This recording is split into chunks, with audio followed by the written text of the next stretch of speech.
안녕하세요. 고독한 낭독회 와주신 여러분들 반갑습니다. 오늘 고독한 낭독회에서는요, 유대인들의 지식과 사상을 담은 책 탈무드를 준비하였습니다.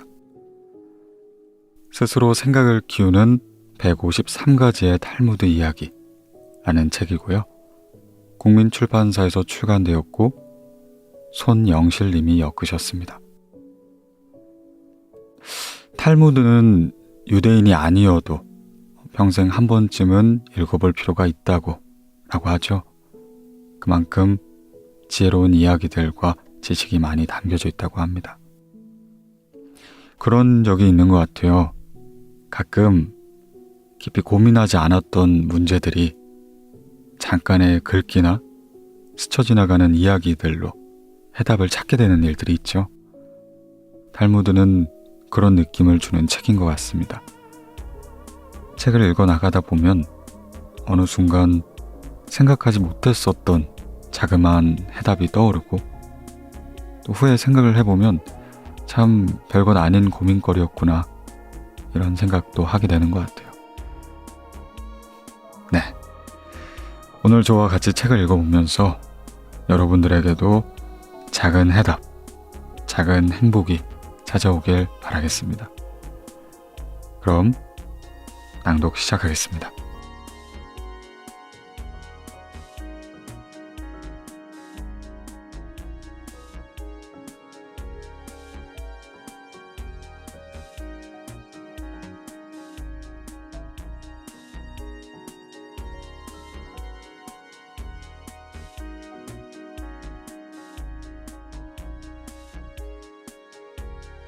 못생긴 그릇. 학식이 높고 총명한데 얼굴이 너무 못생긴 라삐가 있었다. 어느 날 라삐는 궁전에서 로마 황제의 딸인 공주를 만나게 되었다. 공주가 그의 얼굴을 보더니 대뜸 이렇게 말하였다. 그토록 놀라운 지혜가 참으로 못생긴 그릇에 담겨 있군요. 이 말을 들은 라피가 공주에게 물었다. 공주님, 이 왕궁에서는 술을 어떤 그릇에 담아 놓습니까? 술은 항아리나 주전자 같은 그릇에 담겨 있지요. 공주의 말에 라피는 깜짝 놀란 듯이 이렇게 말하였다. 왕궁에는 금이나 은으로 만들어진 훌륭한 그릇이 많을 텐데 왜 하필 그렇게 보잘것없는 질그릇에 술을 담아두시는지요? 이 말을 들은 공주는 곧 시녀들을 시켜 질그릇에 담겨져 있는 술을 금과 은으로 만들어진 그릇에 바꾸어 담도록 명령하였다. 그러자 얼마 지나지 않아 술은 곧 맛이 변하고 말았다. 변해버린 술맛을 본 황제가 이내 노하여 소리를 버럭 질렀다. 아니, 누가 술을 이런 데다 담는 어리석은 짓을 했단 말인가? 공주는 당황하여 어쩔 줄 몰라 대답하였다. 제가 생각이 모자라서 그렇게 하도록 시켰습니다. 그러고는 당장 라삐에게 가서 화를 내며 항의하였다. 라삐님, 당신처럼 지혜로운 분이 어찌하여 저에게 그런 어리석은 말씀을 하신 겁니까? 라삐가 태연하게 말하였다. 저는 다만 아무리 귀한 것일지라도 때로는 보잘것없는 그릇에 담아두는 편이 훨씬 나을 수 있다는 걸 가르쳐드리고 싶었습니다. 삼형제와 마법의 사과. 왕에게는 하나뿐인 딸이 있었다. 그런데 그녀가 무서운 병에 걸려 사경을 헤매게 되었다. 영약을 먹지 않으면 살아날 가망이 없다는 의사의 진단이 내려졌다. 그러자 왕은 딸의 병을 낫게 하는 사람을 사이로 삼고 자기의 다음 왕으로 세우겠단 포고령을 내렸다. 왕궁에서 멀리 떨어진 변방에 삼형제가 살고 있었다. 아무리 먼 거리에 있는 것도 모두 볼 수 있는 만원경을 가진 형이 그 포고문을 우연히 보게 되었다. 공주를 불쌍히 여긴 삼형제는 어떻게 해서든 그녀의 병을 낫게 하잔 의논을 하였다. 둘째는 아무리 먼 거리도 순식간에 갈 수 있는 마법의 양탄자를 가지고 있었고, 셋째는 어떤 병이라도 낫는 마법의 사과를 가지고 있었다. 있고 그들은 마법의 양탄자를 타고 왕궁에 도착하여 공주에게 마법의 사과를 먹였다. 그러자 공주의 병은 거짓말처럼 깨끗이 나았다. 모든 사람이 뛸 듯이 기뻐했고, 왕은 큰 잔치를 베풀고 왕위의 계승자를 발표하기에 이르렀다. 그런데 난처한 일이 생겼다. 삼형제 중 누굴 사이로 삼아야 할지 결정하기가 쉽지 않았던 것이다. 첫째가 주장했다. 내가 만안경으로 포고문을 보지 않았더라면 우리가 여기 올 수 없었을 겁니다. 그러자 둘째가 외쳤다. 내 마술의 양탄자가 아니었다면 아직도 이곳에 도착하지 못했을 겁니다. 그러자 이번엔 셋째가 나섰다. 내 사과가 아니었다면 공주님의 병은 고칠 수 없었을 겁니다. 만약 당신이 왕이라면 셋 중에 누구를 선택하겠는가? 왕은 셋째를 택하였다. 첫째의 만원경과 둘째의 양탄자는 그대로 남아있지만 셋째는 가지고 있던 사과를 주워버렸기 때문이다. 그는 공주의 병을 낫게 하기 위해 자기의 귀중한 것을 없애버린 것이다. 탈무드에는 누군가에게 무엇을 해줄 때 모든 것을 거기에 바치는 것이 가장 중요하다 라고 쓰여 있다.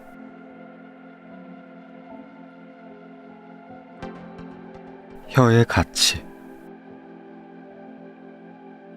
라삐가 제자에게 시장에 가서 가장 맛있는 것을 사오라고 시켰다. 그러자 제자가 혀를 사가지고 돌아왔다.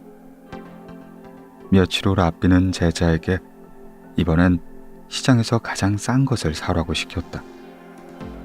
그러자 제자는 또 혀를 사가지고 돌아왔다. 라삐가 물었다. 지난번에 가장 맛있는 것을 사오라고 했을 때도 혀를 사오더니 가장 싼 것을 사오라는데도 혀를 사온 이유가 무엇인가? 제자가 말하였다. 혀를 잘못 사용하면 그보다 달콤하고 좋은 것은 없지만 반대로 함부로 사용하면 그보다 값어치 없고 나쁜 것은 없기 때문입니다.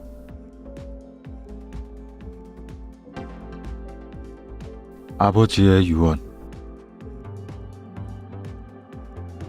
예루살렘의 멀리 떨어진 시골에 사는 한 유대인이 아들을 예루살렘에 있는 학교에 보냈다. 그런데 아들이 예루살렘에서 공부를 하는 중 중병에 걸렸다. 그는 아들을 보지 못하고 죽게 될 것 같아 다음과 같은 유서를 썼다. 내 모든 재산을 내 노예에게 물려준다.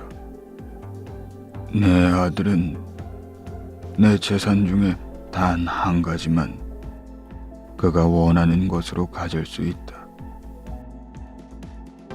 마침내 그는 죽게 되었고 노예는 자신의 행운을 기뻐하며 예루살렘으로 달려가 주인의 아들에게 아버지의 죽음을 알리고 나서 이내 유서를 내밀었다. 그것을 본 아들은 깜짝 놀랐다. 아버지의 장례를 치르고 난 후 아들은 유산 문제를 어떻게 해야 할지 생각하다 라삐를 찾아갔다. 그는 라삐에게 유서에 대한 내용을 설명하고는 불만이 가득 찬 말투로 이렇게 투덜거렸다. 지금까지 제가 아버지를 화나게 하거나 실망시킨 적이 없었는데 저를 그토록 사랑하시던 아버지께서 무슨 이유로 제게 재산을 상속하지 않으셨는지 모르겠습니다. 그러자 라피가 대답했다. 진정하게, 자네 아버님께서는 매우 현명한 분이시네. 아버님이 자네를 얼마나 사랑하시는지 이 유서에 잘 나타나 있네. 이에 아들은 납득할 수 없다는 듯 말하였다. 그게 무슨 말씀이십니까? 노예에게 모든 재산을 상속하셨잖아요. 이건 말도 안 됩니다. 저를 조금이라도 사랑하셨다면 이럴 수는 없겠지요. 라피가 다시 말하였다. 아버님이 진정으로 원하는 바가 무엇이겠는가? 아버님이 자네에게 남기신 것이 무엇인지 잘 생각해 본다면 곧 알아챌 수 있을 걸세. 그리고 라피는 다음과 같이 설명했다. 자네 아버님은 자신이 죽고 나면 아들이 집에 없으니 노예가 재산을 모두 가지고 도망을 치거나 다 탕진해버리거나 아니면 자기가 죽었다는 사실조차 아들에게 알리지 않을지도 모른다고 생각한 것이네. 그래서 모든 재산을 노예에게 상속한다는 유서를 남김으로써 노예가 기뻐하며 자네에게 달려가 아버지의 죽음을 알리고 재산도 소중히 관리하게 하신 거라네. 그것이 제게 무슨 소용이 있단 말입니까? 아들이 여전히 이해할 수 없다는 듯 묻자 라피가 웃으며 대답했다. 노예의 모든 재산은 주인에게 속한다는 사실을 모르겠는가? 아버지의 유서의 단 한 가지는 자네가 원하는 걸 가질 수 있다고 쓰셨네. 그러니까 자넨 전 재산을 가진 노예를 선택하면 될 것이 아닌가? 자네 아버님의 애정과 현명함에 고개를 숙이지 않을 수가 없네. 그때서야 비로소 아들은 아버지의 깊은 뜻을 깨닫고는 라피의 말대로 하였다. 그리고 그 노예를 해방시켜 주었다.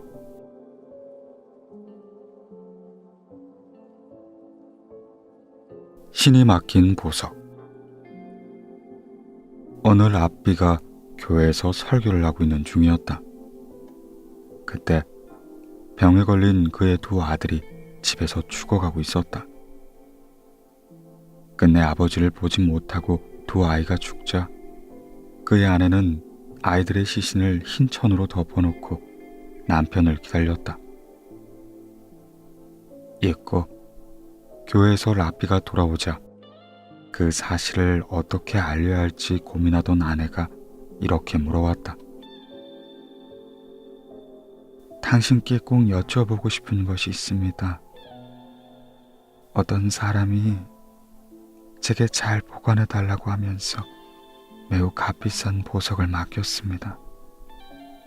그런데 갑자기 그 사람이 보석을 찾아가겠다며 저에게 왔어요.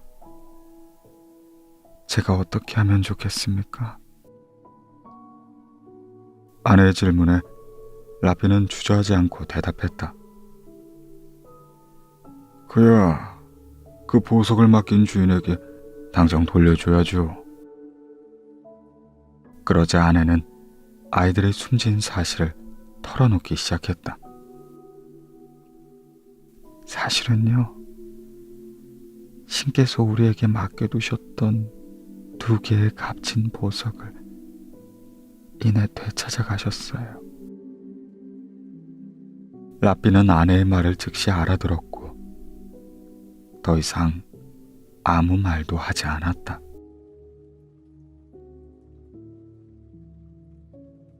유대인과 알렉산더의 정의.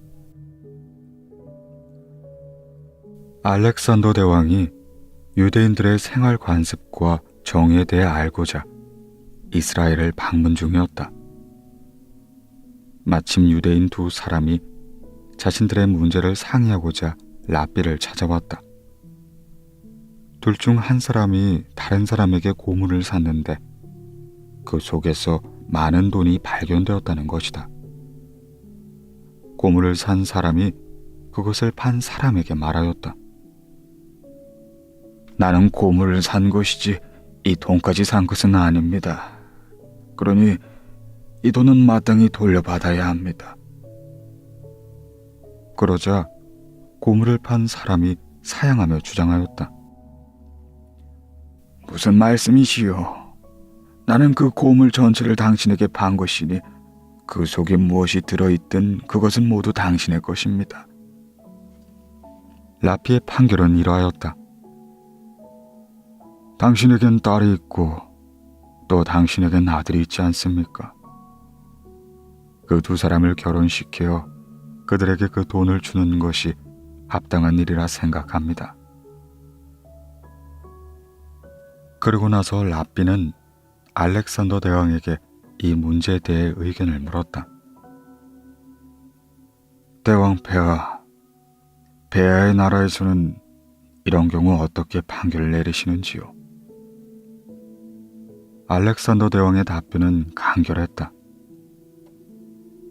우리나라에서는 이런 경우 두 놈을 모두 죽이고 그 돈은 내가 갖지요. 그것이 내가 생각하는 정의로운 조치요. 다이아몬드의 주일. 한 라피가 나무꾼 생활을 하며 생계를 이어가고 있었다. 그는 산에서 나무를 해다 먼 장터에 나가 그것을 팔았다. 장터에 오가는 시간을 단축시키고 그 시간에 공부를 할 생각으로 그는 짐을 운반한 당나귀 한 마리를 사기로 했다. 나무꾼 라피는 장터에 사는 아랍인에게 당나귀를 샀다. 그러자 그의 제자들이 라피가 당나귀 때문에 빨리 다닐 수 있게 되었다고 기뻐하며 당나귀를 냇가로 끌고 가 물로 씻겨주었다.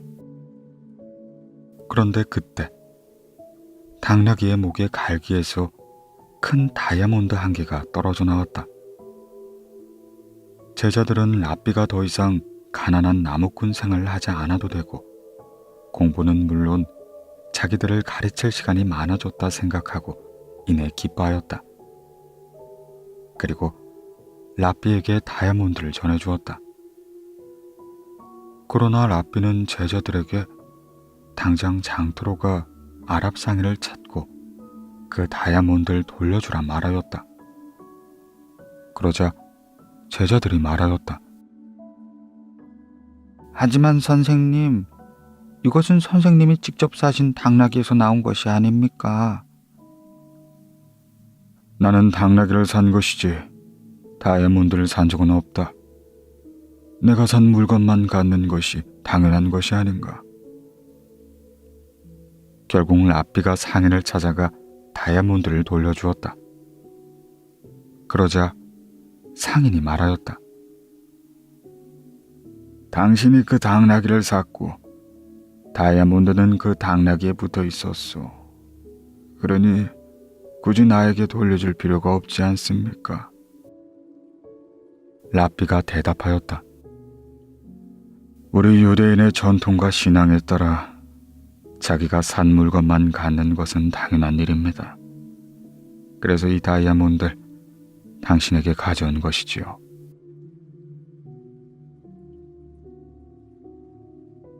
나무 심는 노인. 한 노인이 뜰에서 묘목을 심고 있었다. 지나가던 나그네가 그 모습을 보고 이내 노인에게 물었다. 어르신, 이 나무는 언제쯤 열매를 맺을까요? 글쎄요, 아마도 30년 후면 열리겠지요. 나그네가 이상하다는 듯 다시 물었다. 영감님께서는 그때까지 사실 수 있으리라 생각하십니까? 그럴 리가요. 오래 살아도 그때까진 살 수 없겠지요. 노인의 대답에 나그네는 이해할 수 없다는 듯이 고개를 갸웃거리며 물었다. 그렇다면 왜 열매를 보지도 못할 나무를 힘들게 심고 계십니까? 이에 노인이 대답했다. 내가 어렸을 때 우리 과수원에 과일이 많이 달려 있었소. 내가 태어나기 훨씬 전에 내 아버님께서 나를 위해 그 나무들을 심어 놓으셨기 때문이지요. 나도 지금 아버님과 같은 일을 하고 있는 것일 뿐이라오. 소경의 등불. 캄캄한 밤길을 한 나그네가 걷고 있었다. 잠시 후 맞은편에서 등불을 들고 걸어오는 사람이 보였다. 그런데 자세히 보니 그는 소경이었다. 이상하게 생각한 나그네가 소경에게 물었다. 당신은 앞을 보지 못하는 소경인데 왜 등불을 들고 다니는 것입니까? 그러자 소경이 대답했다. 내가 이 등불을 들고 다니면 소경이 걷고 있다는 것을 눈뜬 사람들이 잘 알 수 있기 때문이지요. 초대받지 않은 사람. 한 랍비가 마을의 중요한 문제를 의논하기 위해 6사람을 집으로 초대했다. 그런데 모임이 예정된 날 랍비의 집에 모인 사람은 모두 7명이었다. 그중 한 사람은 분명히 랍비의 초대를 받지 않은 사람인데 그가 누구인지 도무지 알 수가 없었다. 그래서 랍비가 말하였다. 여기 계신 분들 중에 초대받지 않은 사람은 나가주시길 바랍니다. 그러자 그들 중 가장 지혜롭고 유능하여 누가 생각해도 그 자리에 꼭 있어야 할 사람이 침착한 태도로 일어나서 나가는 것이었다. 그는 초대받지 않음에도 잘못 온 사람이 부끄러움을 당하지 않도록 자신이 자진하여 나가던 것이다.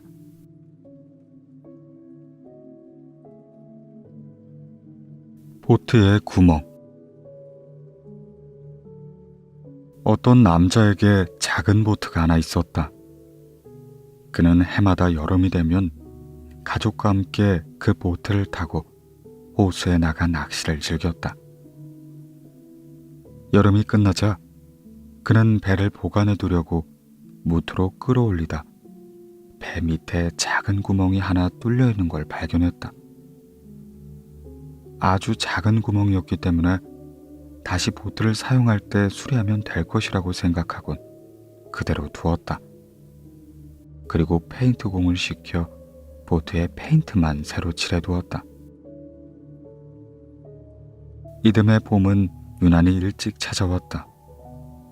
그의 두 아들은 어서 보트를 타고 호수로 나가고 싶어 했다. 그는 보트에 구멍이 뚫려 있다는 것을 까맣게 잊어버리곤 아이들에게 타라고 승낙했다. 아이들이 보트를 타고 나간 뒤 2시간이 지나서야 그는 그 배에 구멍이 뚫려 있다는 사실을 번개처럼 떠올렸다. 그의 아들들은 아직 수영에 익숙하지 못했던 것이다. 그는 누구에게라도 구원을 요청할 생각으로 급히 호수로 달려나갔다. 그런데 그때 두 아이가 배를 끌고 돌아오는 것이 보였다. 그는 아이들이 무사하다는 것에 우선 안도의 숨을 돌린 다음 배 밑을 조사해 보았다.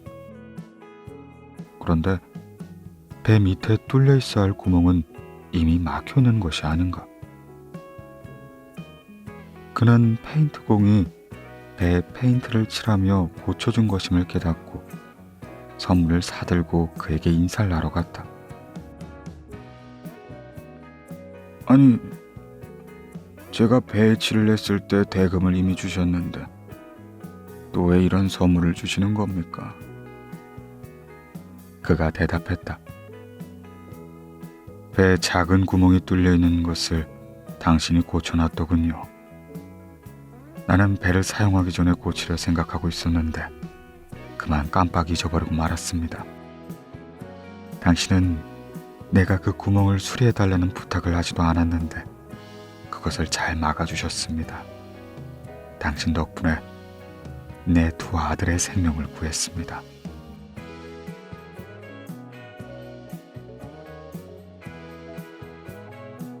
새털 같은 수다. 수다쟁이에 허풍쟁이라는 별명을 가진 여인이 있었다. 그 정도가 너무 지나쳐 견디다 못한 마을 사람들이 라삐에게 상담을 하게 되었다. 사람들은 그 여인의 수다와 허풍 때문에 당한 피해에 대해 이야기하였다. 그 여자는 개미를 보고 황소를 보았다고 할 정도로 허풍을 떨고 다니지요. 그 여자는 내가 하루 종일 잠만 잔다고 헛선물을 내고 다닙니다. 그 수다쟁이 여자는 나하고 만날 때는 어머, 부인은 어쩌면 그렇게 곱지요? 라고 말하면서 다른 사람들에게는 나이에 어울리지 않게 젊어지려고 멋을 부린다나 뭐라나 하여간 그렇게 헌담을 하고 다닙니다. 라삐는 사람들이 호소하는 말을 귀 기울여 들었다. 그리고 그들이 돌아가자 심부름꾼을 보내 그 수다쟁이 여인을 데려오게 하였다. 당신은 어째서 이웃 사람들에 대해 이러쿵저러쿵 말을 만들어 소문을 내고 다니는 겁니까? 라피의 질문에 그녀가 웃으며 대답했다. 특별히 제가 말을 만들어내는 것은 아니에요. 실제보다 약간 과장해서 말하는 버릇이 있는 것뿐이죠. 다만 이야기를 좀 재미있게 하려고 그런 거예요. 그러나 제가 말이 많은 것은 사실이죠. 라삐는 잠깐 생각을 하더니 커다란 자루를 가지고 왔다. 그리고 그 여인에게 이렇게 말하였다.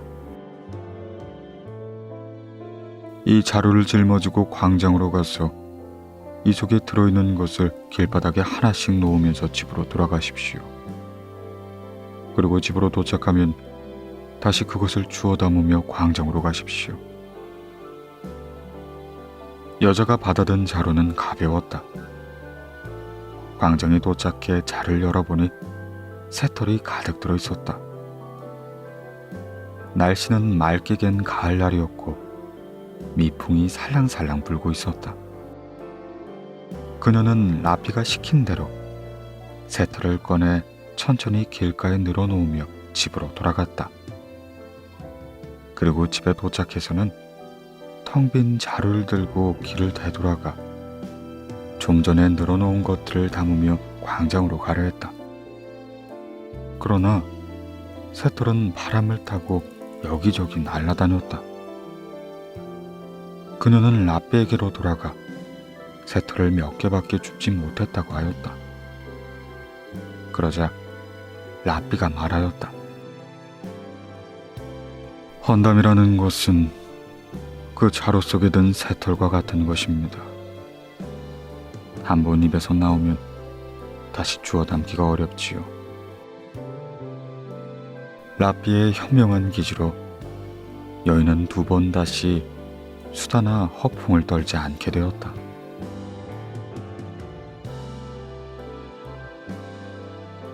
악한 사람들에 대한 태도. 라피 몇 사람이 함께 길을 걷다 악인의 무리와 마주쳤다. 그들은 인간의 피도 빨아먹을 정도로 교활하고 잔인한 사람들이었다. 그들을 보고 라피 한 사람이 저런 자들은 전부 물에 빠져 죽어버리는 것이 낫겠어 라고 말하였다.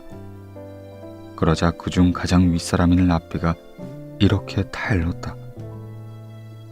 그런 생각은 옳지 않네. 아무리 저자들이 죽는 게 낫다고 생각할지라도 그런 생각을 하면 안 되지. 악한 자들이 죽기를 바라는 것보단 그들이 참여하길 바라는 것이 옳은 일일세. 악인을 벌하는 일은 아무런 이득도 없는 일이다. 그들로 하여금 잘못을 뉘우치게 하여 자기 편으로 만드는 것만 못하다.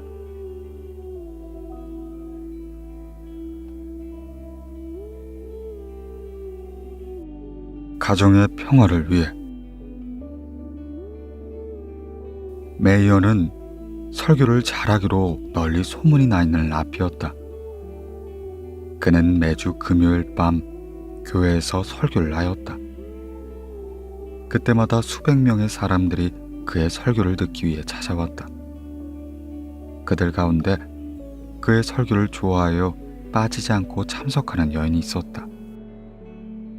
다른 유대 여인들이 금요일 밤이면 다음 날인 안식일에 먹을 음식들을 준비하느라 바쁜데 그녀는 메이어의 설교를 듣기 위해 교회로 찾아온 것이었다. 그날도 메이어의 긴 설교가 이어졌고 그녀는 흐뭇한 마음으로 설교를 듣고 집으로 돌아갔다. 그런데 화가 난 그녀의 남편이 문 앞에서 기다리고 있다 그녀를 보자 큰 소리로 말하였다. 내일이 안식일인데 음식 장만할 생각도 하지 않고 도대체 어딜 그렇게 다니다 이제 오는 거야? 교회에서 라삐님의 설교를 듣고 오는 길이에요. 그 말에 남편은 더욱더 화가 난 듯 이렇게 말하였다. 그 라삐인가 뭔가 하는 자의 얼굴에 침을 뱉고 오기 전엔 집에 한 발자국도 못 들어올 줄 알아. 남편에게 쫓겨간 그녀는 하는 수 없이 친구의 집에 머무르게 되었다. 그리고 이 소문이 메이어의 귀에 들어가게 되었다. 그는 자신의 설교가 너무 길어 한 가정의 평화를 깨트리는 결과를 초래했다 생각하고 몹시 후회했다.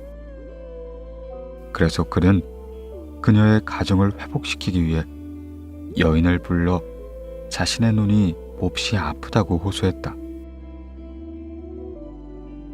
제 눈은 침으로 씻어야 쉽게 낫는데 부인께서 좀 해주실 수 있겠습니까?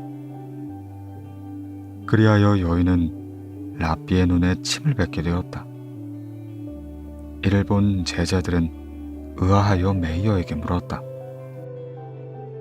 아이고, 선생님처럼 높은 덕망을 쌓으신 분이 어찌하여 저 여인으로 하여금 얼굴에 침을 뱉도록 하는 것입니까? 이에 메이어가 웃으며 대답했다. 한 가정의 평화를 지키기 위해서라면 그보다 더한 일도 감수하지 않으면 안 될세.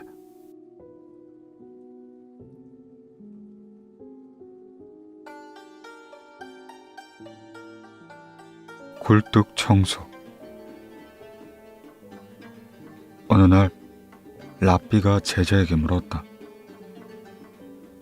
두 아이가 굴뚝 청소를 하고 나왔는데 한 아이의 얼굴은 시커먼 그을림이 묻어 있었고 다른 아이의 얼굴엔 그을림이 하나 없이 깨끗했네. 그렇다면 두 아이 중엔 누가 얼굴을 씻었을까? 그야 물론 얼굴이 더러운 아이겠지요. 제자의 대답에 라삐는 고개를 저었다. 그렇지 않네. 얼굴이 더러운 아이는 얼굴이 깨끗한 아이를 보고 자기 얼굴도 깨끗할 것이라 생각하고 씻지 않을 것이야. 반대로 얼굴이 깨끗한 아이는 얼굴이 새까맣게 된 아이를 보고 자기 얼굴도 그럴 것이라 생각하고 이내 씻게 되는 법일세. 과연 그렇군요. 라삐가 다시 물었다. 그렇다면 다시 같은 질문을 하지. 굴뚝 청소를 마치고 나온 두 아이가 있네. 한 아이의 얼굴은 그을림으로 더러워져 있었고 다른 아이는 그을림 하나 묻지 않은 깨끗한 얼굴이었네. 자, 두 아이 중 누가 세수를 하겠는가? 제자가 당연하다는 듯 웃으며 대답했다. 아이 참, 얼굴이 깨끗한 아이겠지요.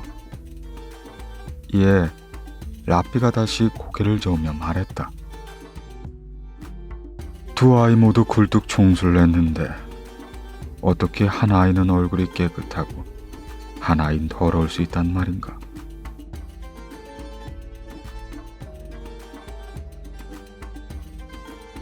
혀의 중요성. 어느 왕이 희귀한 병에 걸렸다. 지금까지 어떤 의사도 보지 못한 이상한 병이었다. 온갖 방법을 강구하던 의사가 이 병은 사자의 젖을 마셔야 낫는다 말하였다. 그런데 사자의 젖을 구하는 게 문제였다. 그때 어느 지혜 있는 사나이가 사자가 살고 있는 동굴 가까이가 새끼 사자 한 마리씩 어미 사자에게 주었다. 열흘쯤 지났을 때 그는 어미 사자와 아주 친하게 되었다. 그래서 왕의 병을 고칠 사자의 젖을 한 병을 채울 수 있을 만큼 짜낼 수가 있었다. 궁전으로 돌아오는 도중 그 사나이는 자기 몸의 각 부분이 서로 다투는 백일몽을 꾸었다. 즉, 발은 자기가 아니었다면 사자가 있는 동굴까지 도저히 가지 못했을 것이라 주장했고, 눈은 자기가 아니면 앞을 볼 수 없어 그곳에 가지 못했을 것이라 주장했으며, 심장은 자기가 아니면 대담하게 사자에게 접근하지 못했을 것이라 주장했다. 그러자 듣고 있던 혀가 큰 소리를 쳤다. 모두들 그래봐야 내가 아니면 너희들은 아무 소용이 없어. 혀의 말에 신체의 각 부분은 발끈하며 혀를 나무렸다. 뼈도 없고 보잘것없는 것이 까불고 있네. 그들이 윽박지르는 바람에 혀는 입을 다물고 말았다. 그러는 사이 사나이가 궁전에 다가왔을 때 혀가 불쑥 말하였다.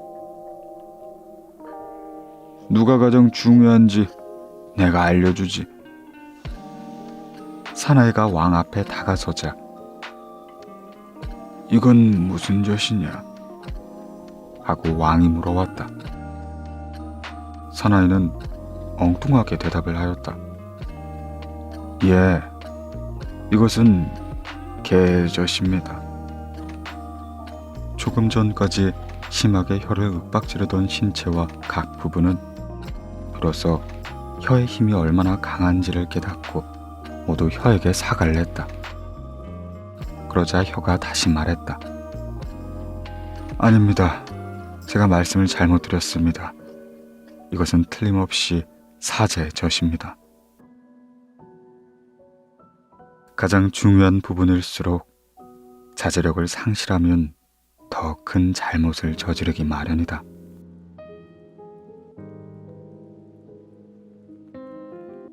사랑. 지혜의 왕 솔로몬에게는 영리하고 아름다운 딸이 있었다. 어느 날 꿈에 딸의 미래의 남편이 나왔는데 아쉽게도 딸과는 어울리지 않은 사람이었다. 이에 솔로몬은 신의 섭리가 어떻게 될 것인지를 두고 보기로 마음먹고 딸을 한 작은 섬으로 데리고 가 별궁에 감금시킨 뒤에 경비병을 수없이 배치시켜 놓았다.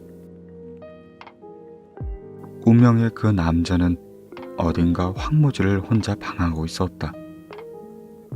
어느 날 밤 추위를 느낀 그는 죽어있는 사자의 품 안으로 들어가 잠을 자고 있었다. 그런데 갑자기 어디선가 커다란 새가 나타나서 사자를 통째로 들고 날아가는 것이었다. 그러고는 공주가 갇혀있는 별궁을 날아가다 실수로 사자를 놓쳐버렸다. 그는 그곳에서 공주를 만나 사랑에 빠졌다. 일어날 일은 반드시 일어나고야 만다.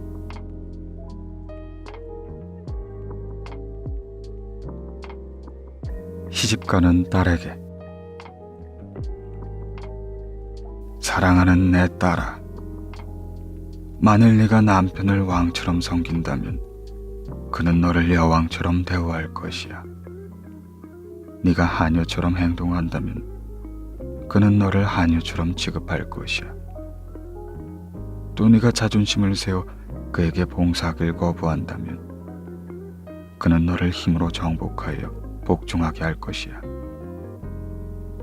너의 남편의 친구 집을 방문할 땐 그가 목욕한 뒤에 정장을 하고 나가도록 해라. 그리고 남편의 친구가 집에 찾아오면 성의를 다해 극진히 대접하도록 해라. 그러면 너의 남편은 너를 소중하게 여길 것이야. 또한 언제나 가정에 마음을 쓰고 남편의 소지품을 소중히 다뤄라. 그러면 남편은 네 머리 위에 왕관을 올려놓을 것이야.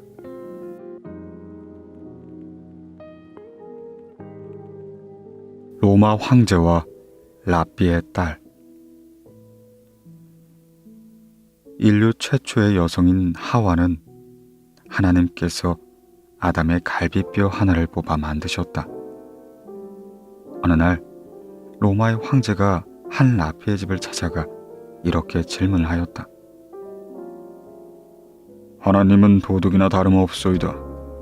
어째서 남자가 잠자는 틈을 타 몰래 그의 갈비뼈를 훔쳐갔단 말입니까?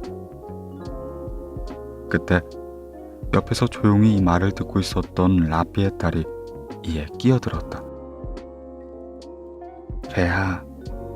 폐하의 부하 한 사람만 제게 보내주십시오. 좀 난처한 문제가 생겨 일을 알아보고자 합니다. 그야 어렵지 않은 일이다. 하지만 네가 말하는 그 난처한 문제가 도대체 무엇이냐? 황제의 물음에 라삐의 딸이 대답했다.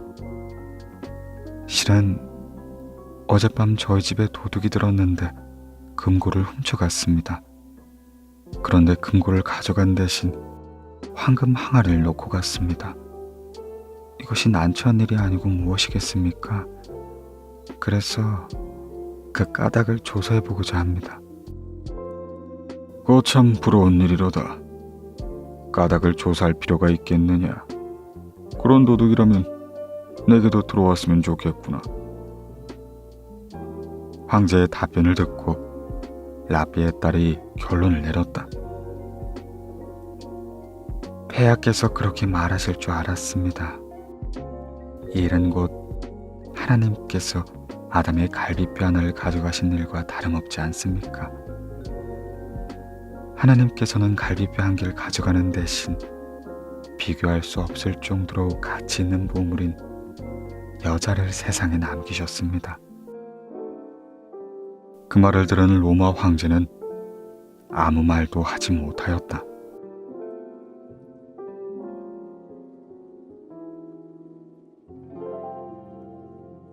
여성의 위력. 착한 두 남녀가 결혼하여 살고 있었는데 어쩌다 이혼을 하게 되었다. 남편은 곧 재혼을 했다. 그러나 마음이 악한 여자를 만나게 되었고 그는 그 아내에 의해 악한 사내가 되었다. 아내도 재혼을 하였다. 그녀 역시 악한 남자를 만났으나 그녀의 남편은 그녀에 의해 착한 사내가 되었다. 남성은 여성에 의해 만들어지기 마련이다. 붕대. 법률이란 마치 붕대와 같다. 어느 나라의 왕이 상처 입은 아들에게 붕대를 감아주며 말하였다. 아들아, 이 붕대를 꼭 감고 있어라. 그러면 너는 무엇을 먹거나 달리거나 물속에 들어간다고 하여도 아픔을 느끼지 않을 것이다. 그러나 붕대를 풀어버린다면 상처가 심해질 것이야. 인간의 마음도 이와 같다. 사람의 마음 속에는 악한 마음이 숨어있기 마련이다.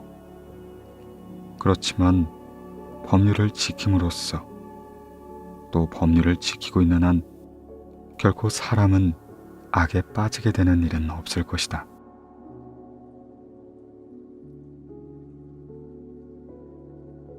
어린아이는 소중한 존재. 한 아버지가 다음과 같은 유서를 썼다.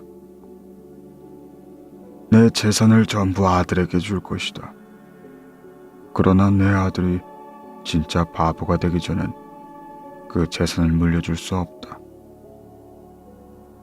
그 소식을 듣고 라삐가 찾아와 그에게 물었다.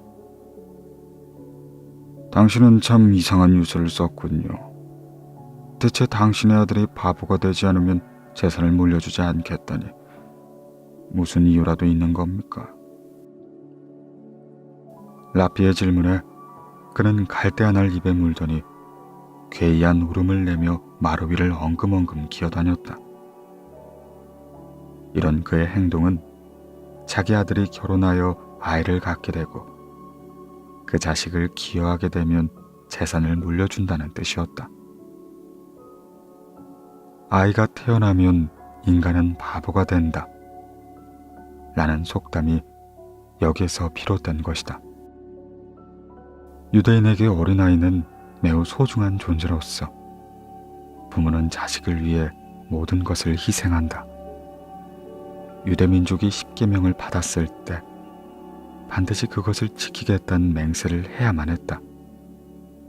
그래서 그들의 위대한 조상인 아브라함과 이삭과 야곱의 이름을 들어 십계명을 지키겠노라 맹세했지만 하나님은 허락하지 않으셨다. 그래서 앞으로 모을 모든 부를 들어 맹세하였지만 역시 허락하시지 않으셨다. 이번엔 모든 유명한 학자들의 이름을 들어 맹세했지만 역시 허락하시지 않으셨다. 마지막으로 그들의 자녀에게 반드시 십계명을 전해주겠다며 어린아이들을 내세워 맹세하자 비로소 하나님은 허락을 하셨다.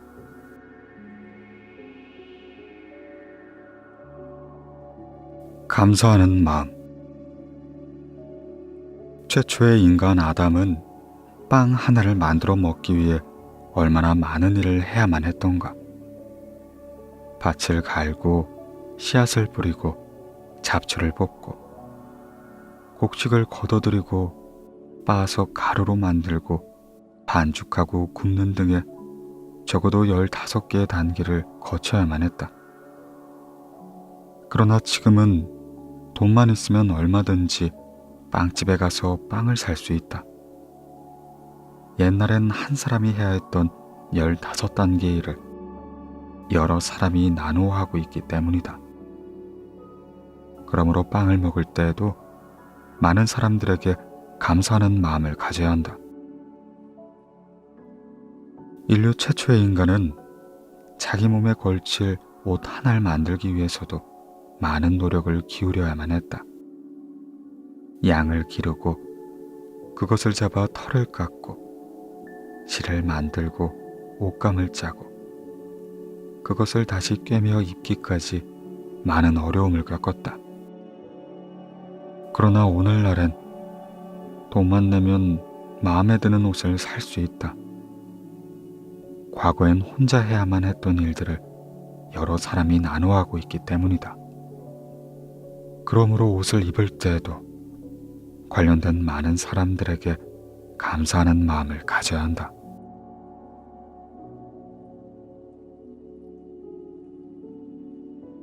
축복의 인사말.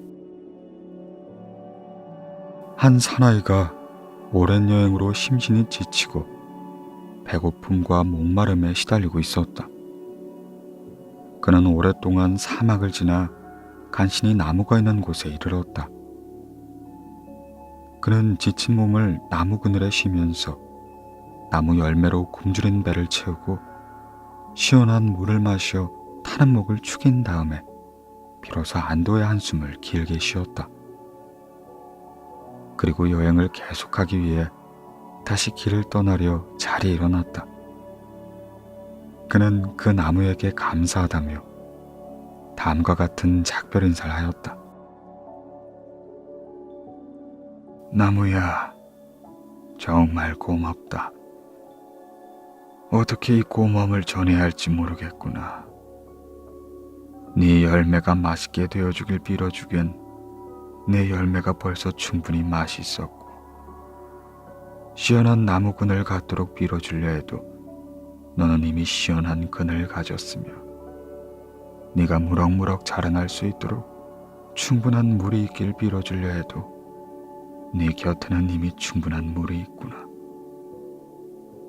아우니, 내가 너를 위해 빌어줄 수 있는 것은 네가 풍성하게 열매를 맺어 그 열매가 많은 나무들이 되고 너와 똑같이 아름답고 훌륭한 나무로 자라라는 것뿐이겠구나. 만일 당신이 누군가와 작별을 할 때 무언가 빌어주고 싶은데 그 사람이 더 현명해지길 빌어주기엔 그가 누구보다 현명하고 부자가 되어주길 빌어주기엔 그가 이미 충분히 부유하며 사람들에게 환영받는 선량한 사람이 되길 빌어주기엔 그가 이미 누구보다도 선량한 사람일 때 당신은 어떻게 작별 인사를 하겠는가? 당신의 자녀도 부디 당신처럼 훌륭한 사람이 되길 바랍니다. 이렇게 축복하는 것이 가장 좋은 작별 인사가 될 것이다.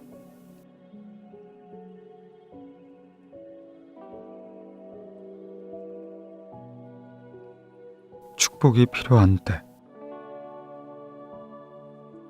항구에 두 척의 배가 떠 있다. 한 척은 지금 막 출항하는 배이고 다른 한 척은 지금 막 입항하는 배이다. 그런데 출항하는 배에는 사람들이 성대하게 전송을 하고 있지만 입항하는 배에는 별로 환영하는 사람이 없다. 이런 일은 매우 납득하기가 어려웠다.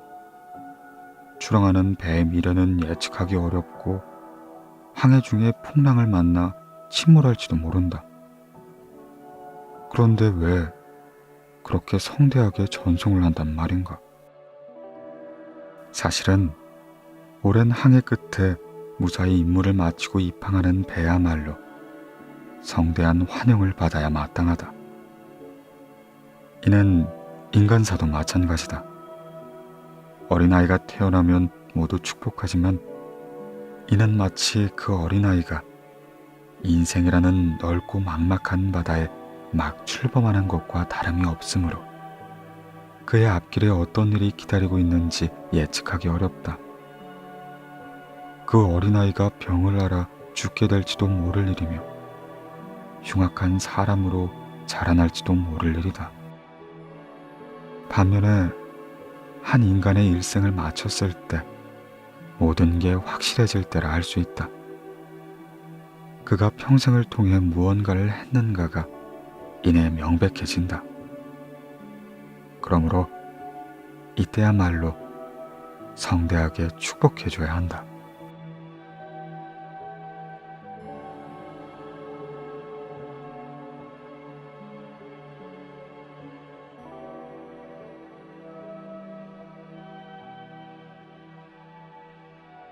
못생긴 그릇. 학식이 높고 총명한데 얼굴이 너무 못생긴 라삐가 있었다. 어느 날 라삐는 궁전에서 로마 황제의 딸인 공주를 만나게 되었다. 공주가 그의 얼굴을 보더니 대뜸 이렇게 말하였다. 그토록 놀라운 지혜가 참으로 못생긴 그릇에 담겨 있군요.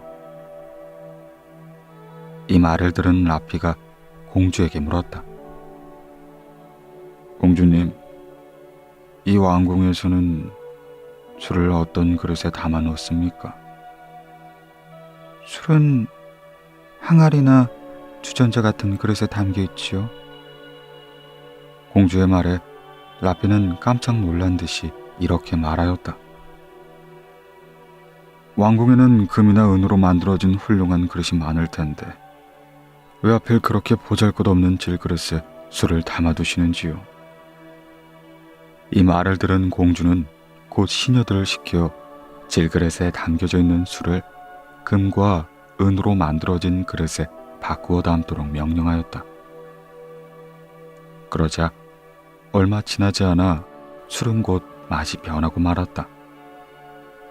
변해버린 술맛을 본 황제가 이내 노하여 소리를 버럭 질렀다. 아니, 누가 술을 이런 데다 담는 어리석은 짓을 했단 말인가? 공주는 당황하여 어쩔 줄 몰라 대답하였다. 제가 생각이 모자라서 그렇게 하도록 시켰습니다. 그러고는 당장 라삐에게 가서 화를 내며 항의하였다. 라삐님, 당신처럼 지혜로운 분이 어찌하여 저에게 그런 어리석은 말씀을 하신 겁니까? 라삐가 태연하게 말하였다. 저는 다만 아무리 귀한 것일지라도 때로는 보잘것없는 그릇에 담아두는 편이 훨씬 나을 수 있다는 걸 가르쳐드리고 싶었습니다. 삼형제와 마법의 사과. 왕에게는 하나뿐인 딸이 있었다. 그런데 그녀가 무서운 병에 걸려 사경을 헤매게 되었다. 영약을 먹지 않으면 살아날 가망이 없다는 의사의 진단이 내려졌다. 그러자 왕은 딸의 병을 낫게 하는 사람을 사이로 삼고 자기의 다음 왕으로 세우겠다는 포고령을 내렸다. 왕궁에서 멀리 떨어진 변방에 삼형제가 살고 있었다. 아무리 먼 거리에 있는 것도 모두 볼 수 있는 만원경을 가진 형이 그 포고문을 우연히 보게 되었다. 공주를 불쌍히 여긴 삼형제는 어떻게 해서든 그녀의 병을 낫게 하잔 의논을 하였다. 둘째는 아무리 먼 거리도 순식간에 갈 수 있는 마법의 양탄자를 가지고 있었고, 셋째는 어떤 병이라도 낫는 마법의 사과를 가지고 있었다. 있고 그들은 마법의 양탄자를 타고 왕궁에 도착하여 공주에게 마법의 사과를 먹였다. 그러자 공주의 병은 거짓말처럼 깨끗이 나았다. 모든 사람이 뛸 듯이 기뻐했고 왕은 큰 잔치를 베풀고 왕위의 계승자를 발표하게 이르렀다. 그런데 난처한 일이 생겼다.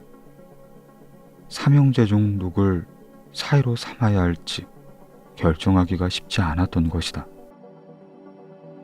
첫째가 주장했다. 내가 만안경으로 포고문을 보지 않았더라면 우리가 여기 올 수 없었을 겁니다. 그러자 둘째가 외쳤다. 내 마술의 양탄자가 아니었다면 아직도 이곳에 도착하지 못했을 겁니다. 그러자 이번엔 셋째가 나섰다. 내 사과가 아니었다면 공주님의 병은 고칠 수 없었을 겁니다. 만약 당신이 왕이라면 셋 중에 누구를 선택하겠는가? 왕은 셋째를 택하였다. 첫째의 만원경과 둘째의 양탄자는 그대로 남아있지만 셋째는 가지고 있던 사과를 주워버렸기 때문이다. 그는 공주의 병을 낫게 하기 위해 자기의 귀중한 것을 없애버린 것이다. 탈무드에는 누군가에게 무엇을 해줄 때 모든 것을 거기에 바치는 것이 가장 중요하다 라고 쓰여 있다.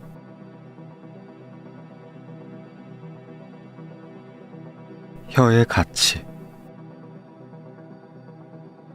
라삐가 제자에게 시장에 가서 가장 맛있는 것을 사오라고 시켰다. 그러자 제자가 혀를 사가지고 돌아왔다. 며칠 후 라삐는 제자에게 이번엔 시장에서 가장 싼 것을 사오라고 시켰다. 그러자 제자는 또 혀를 사가지고 돌아왔다. 라삐가 물었다. 지난번에 가장 맛있는 것을 사오라고 했을 때도 혀를 사오더니 가장 싼 것을 사오라는데도 혀를 사온 이유가 무엇인가? 제자가 말하였다. 혀를 잘못 사용하면 그보다 달콤하고 좋은 것은 없지만 반대로 함부로 사용하면 그보다 값어치 없고 나쁜 것은 없기 때문입니다.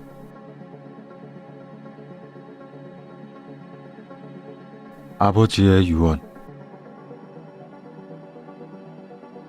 예루살렘의 멀리 떨어진 시골에 사는 한 유대인이 아들을 예루살렘에 있는 학교에 보냈다. 그런데 아들이 예루살렘에서 공부를 하는 중 중병에 걸렸다. 그는 아들을 보지 못하고 죽게 될 것 같아 다음과 같은 유서를 썼다. 내 모든 재산을 내 노예에게 물려준다. 내 아들은 내 재산 중에 단 한 가지만 그가 원하는 것으로 가질 수 있다. 마침내 그는 죽게 되었고 노예는 자신의 행운을 기뻐하며 예루살렘으로 달려가 주인의 아들에게 아버지의 죽음을 알리고 나서 이내 유서를 내밀었다. 그것을 본 아들은 깜짝 놀랐다. 아버지의 장례를 치르고 난 후 아들은 유산 문제를 어떻게 해야 할지 생각하다 랍비를 찾아갔다. 그는 랍비에게 유서에 대한 내용을 설명하고는 불만이 가득 찬 말투로 이렇게 투덜거렸다. 지금까지 제가 아버지를 화나게 하거나 실망시킨 적이 없었는데 저를 그토록 사랑하시던 아버지께서 무슨 이유로 제게 재산을 상속하지 않으셨는지 모르겠습니다. 그러자 라피가 대답했다. 진정하게, 자네 아버님께서는 매우 현명한 분이시네. 아버님이 자네를 얼마나 사랑하시는지 이 유서에 잘 나타나 있네. 이에 아들은 납득할 수 없다는 듯 말하였다. 그게 무슨 말씀이십니까? 노예에게 모든 재산을 상속하셨잖아요. 이건 말도 안 됩니다.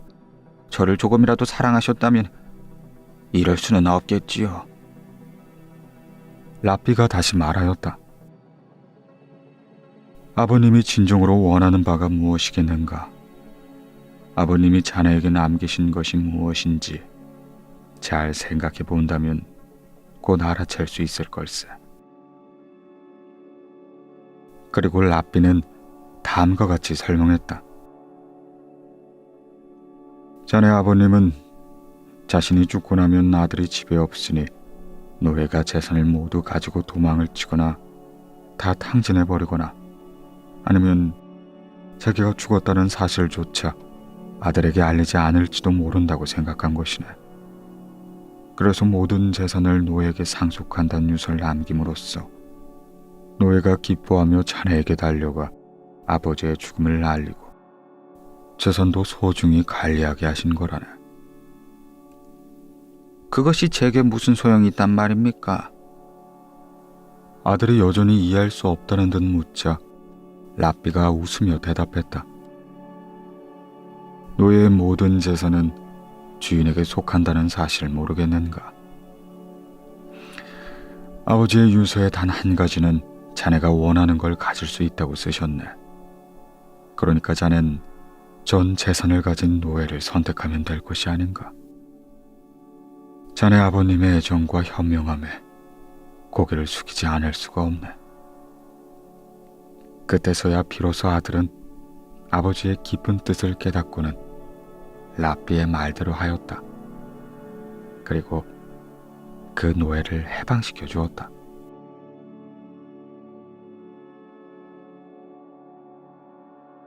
신이 맡긴 보석. 어느 랍비가 교회에서 설교를 하고 있는 중이었다. 그때 병에 걸린 그의 두 아들이 집에서 죽어가고 있었다. 끝내 아버지를 보지 못하고 두 아이가 죽자 그의 아내는 아이들의 시신을 흰 천으로 덮어놓고 남편을 기다렸다. 잊고 교회에서 랍비가 돌아오자 그 사실을 어떻게 알려야 할지 고민하던 아내가 이렇게 물어왔다. 당신께 꼭 여쭤보고 싶은 것이 있습니다. 어떤 사람이 제게 잘 보관해 달라고 하면서 매우 값비싼 보석을 맡겼습니다. 그런데 갑자기 그 사람이 보석을 찾아가겠다며 저에게 왔어요. 제가 어떻게 하면 좋겠습니까? 아내의 질문에 라피는 주저하지 않고 대답했다. 그야 그 보석을 맡긴 주인에게 당장 돌려줘야죠. 그러자 아내는 아이들의 숨진 사실을 털어놓기 시작했다. 사실은요, 신께서 우리에게 맡겨두셨던 2개의 값진 보석을 이내 되찾아가셨어요. 라삐는 아내의 말을 즉시 알아들었고 더 이상 아무 말도 하지 않았다.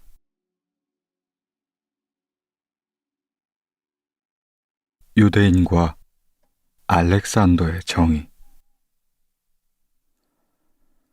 알렉산더 대왕이 유대인들의 생활 관습과 정의에 대해 알고자 이스라엘을 방문 중이었다. 마침 유대인 2사람이 자신들의 문제를 상의하고자 라삐를 찾아왔다. 둘 중 한 사람이 다른 사람에게 고물을 샀는데 그 속에서 많은 돈이 발견되었다는 것이다. 고물을 산 사람이 그것을 판 사람에게 말하였다. 나는 고물을 산 것이지 이 돈까지 산 것은 아닙니다. 그러니 이 돈은 마땅히 돌려받아야 합니다. 그러자 고물을 판 사람이 사양하며 주장하였다. 무슨 말씀이시오? 나는 그 고물 전체를 당신에게 판 것이니 그 속에 무엇이 들어있든 그것은 모두 당신의 것입니다. 라피의 판결은 이러하였다. 당신에겐 딸이 있고 또 당신에겐 아들이 있지 않습니까? 그 2사람을 결혼시켜 그들에게 그 돈을 주는 것이 합당한 일이라 생각합니다. 그러고 나서 라삐는 알렉산더 대왕에게 이 문제에 대해 의견을 물었다. 대왕 폐하, 폐하의 나라에서는 이런 경우 어떻게 판결을 내리시는지요? 알렉산더 대왕의 답변은 간결했다. 우리나라에서는 이런 경우 2놈을 모두 죽이고 그 돈은 내가 갖지요. 그것이 내가 생각하는 정의로운 조치요. 다이아몬드의 주인. 한 라삐가 나무꾼 생활을 하며 생계를 이어가고 있었다. 그는 산에서 나무를 해다 먼 장터에 나가 그것을 팔았다. 장터에 오가는 시간을 단축시키고 그 시간에 공부를 할 생각으로 그는 짐을 운반한 당나귀 한 마리를 사기로 했다. 나무꾼 라삐는 장터에 사는 아랍인에게 당나귀를 샀다. 그러자 그의 제자들이 라삐가 당나귀 때문에 빨리 다닐 수 있게 되었다고 기뻐하며 당나귀를 냇가로 끌고 가 물로 씻겨주었다. 그런데 그때 당나귀의 목의 갈기에서 큰 다이아몬드 한 개가 떨어져 나왔다.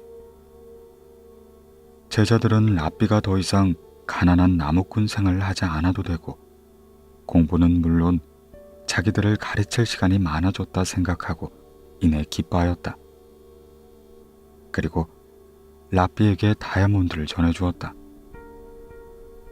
그러나 라삐는 제자들에게 당장 장터로 가 아랍 상인을 찾고 그 다이아몬드를 돌려주라 말하였다. 그러자 제자들이 말하였다.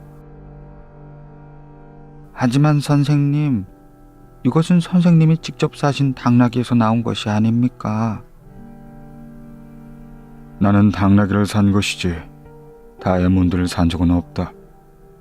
내가 산 물건만 갖는 것이 당연한 것이 아닌가. 결국 라삐가 상인을 찾아가 다이아몬드를 돌려주었다. 그러자 상인이 말하였다. 당신이 그 당나귀를 샀고 다이아몬드는 그 당나귀에 붙어 있었소. 그러니 굳이 나에게 돌려줄 필요가 없지 않습니까? 라삐가 대답하였다. 우리 유대인의 전통과 신앙에 따라 자기가 산 물건만 갖는 것은 당연한 일입니다. 그래서 이 다이아몬드를 당신에게 가져온 것이지요.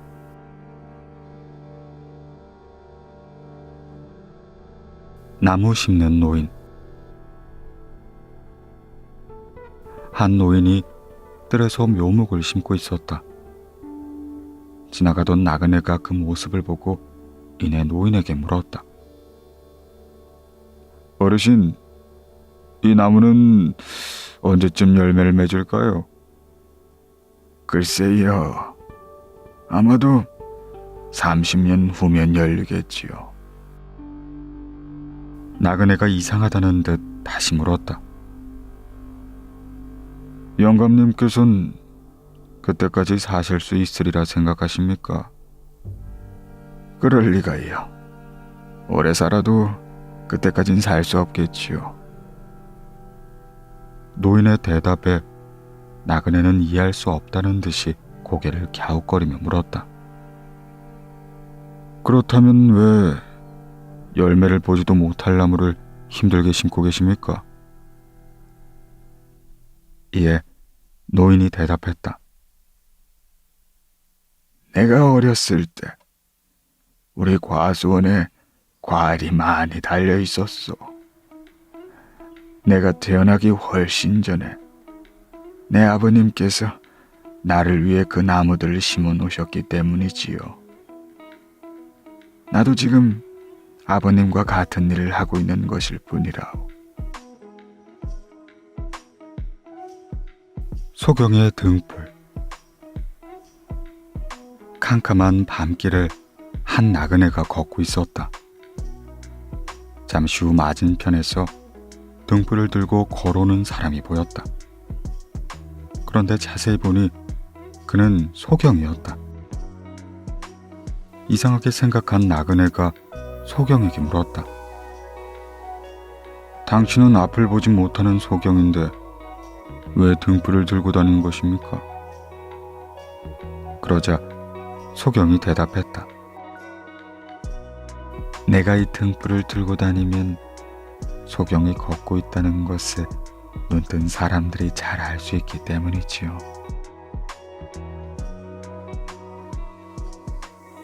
초대받지 않은 사람. 한 랍비가 마을의 중요한 문제를 의논하기 위해 6사람을 집으로 초대했다. 그런데 모임이 예정된 날 랍비의 집에 모인 사람은 모두 7명이었다. 그중 한 사람은 분명히 랍비의 초대를 받지 않은 사람인데 그가 누구인지 도무지 알 수가 없었다. 그래서 랍비가 말하였다. 여기 계신 분들 중에 초대받지 않은 사람은 나가주시길 바랍니다. 그러자 그들 중 가장 지혜롭고 유능하여 누가 생각해도 그 자리에 꼭 있어야 할 사람이 침착한 태도로 일어나서 나가는 것이었다. 그는 초대받지 않음에도 잘못 온 사람이 부끄러움을 당하지 않도록 자신이 자진하여 나가던 것이다.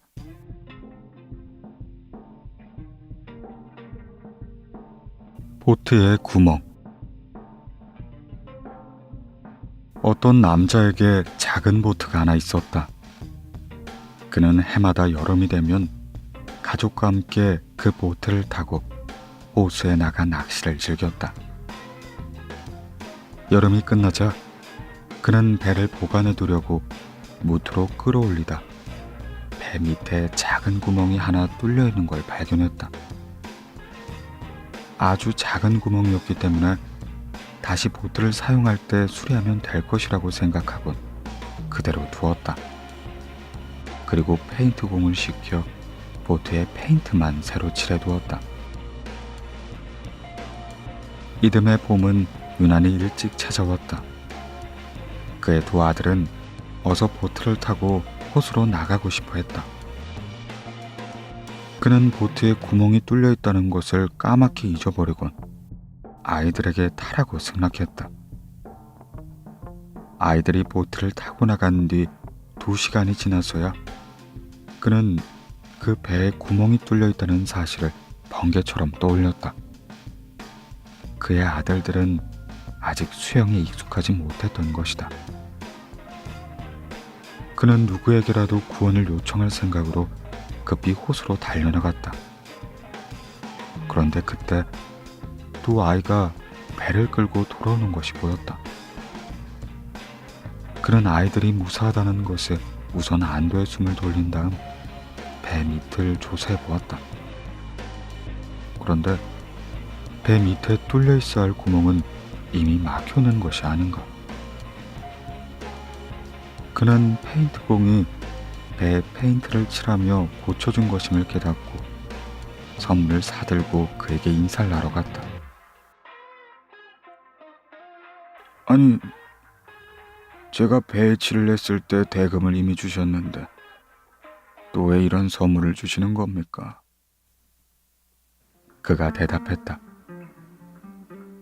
배에 작은 구멍이 뚫려 있는 것을 당신이 고쳐놨더군요. 나는 배를 사용하기 전에 고치려 생각하고 있었는데 그만 깜빡 잊어버리고 말았습니다. 당신은 내가 그 구멍을 수리해달라는 부탁을 하지도 않았는데 그것을 잘 막아주셨습니다. 당신 덕분에 내 두 아들의 생명을 구했습니다.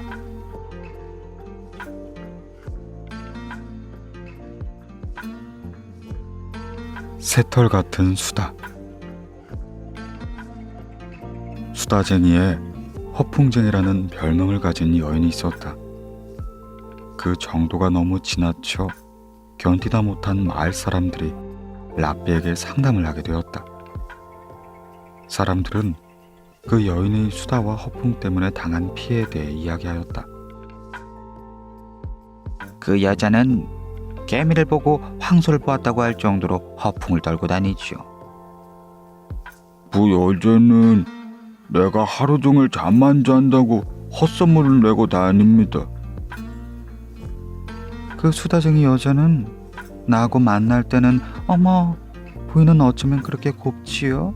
라고 말하면서 다른 사람들에게는 나이에 어울리지 않게 젊어지려고 멋을 부린다나 뭐라나 하여간 그렇게 헌담을 하고 다닙니다. 라삐는 사람들이 호소하는 말을 귀 기울여 들었다. 그리고 그들이 돌아가자 심부름꾼을 보내 그 수다쟁이 여인을 데려오게 하였다.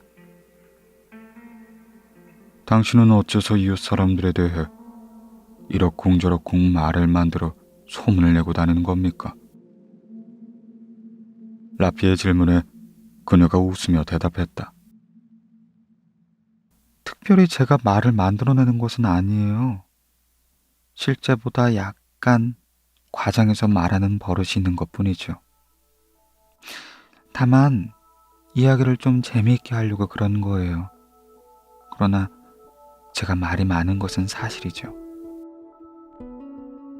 라삐는 잠깐 생각을 하더니 커다란 자루를 가지고 왔다. 그리고 그 여인에게 이렇게 말하였다. 이 자루를 짊어지고 광장으로 가서 이 속에 들어있는 것을 길바닥에 하나씩 놓으면서 집으로 돌아가십시오. 그리고 집으로 도착하면 다시 그것을 주워 담으며 광장으로 가십시오. 여자가 받아든 자루는 가벼웠다. 광장에 도착해 자를 열어보니 새털이 가득 들어있었다. 날씨는 맑게 갠 가을날이었고 미풍이 살랑살랑 불고 있었다. 그녀는 라피가 시킨 대로 새털을 꺼내 천천히 길가에 늘어놓으며 집으로 돌아갔다. 그리고 집에 도착해서는 텅 빈 자루를 들고 길을 되돌아가 좀 전에 늘어놓은 것들을 담으며 광장으로 가려 했다. 그러나 새털은 바람을 타고 여기저기 날아다녔다. 그녀는 라삐에게로 돌아가 새털을 몇 개밖에 줍지 못했다고 하였다. 그러자 라삐가 말하였다. 헌담이라는 것은 그 자루 속에 든 새털과 같은 것입니다. 한 번 입에서 나오면 다시 주워 담기가 어렵지요. 라삐의 현명한 기지로 여인은 2번 다시 수다나 허풍을 떨지 않게 되었다.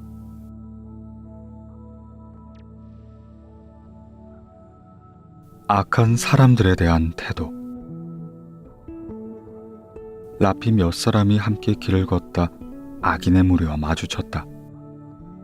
그들은 인간의 피도 빨아먹을 정도로 교활하고 잔인한 사람들이었다. 그들을 보고 라삐 한 사람이 저런 자들은 전부 물에 빠져 죽어버린 것이 낫겠어 라고 말하였다. 그러자 그중 가장 윗사람인 라삐가 이렇게 타일렀다. 그런 생각은 옳지 않네. 아무리 저자들이 죽는 게 낫다고 생각할지라도 그런 생각을 하면 안 되지. 악한 자들이 죽기를 바라는 것보단 그들이 참여하길 바라는 것이 옳은 일일세. 악인을 벌하는 일은 아무런 이득도 없는 일이다.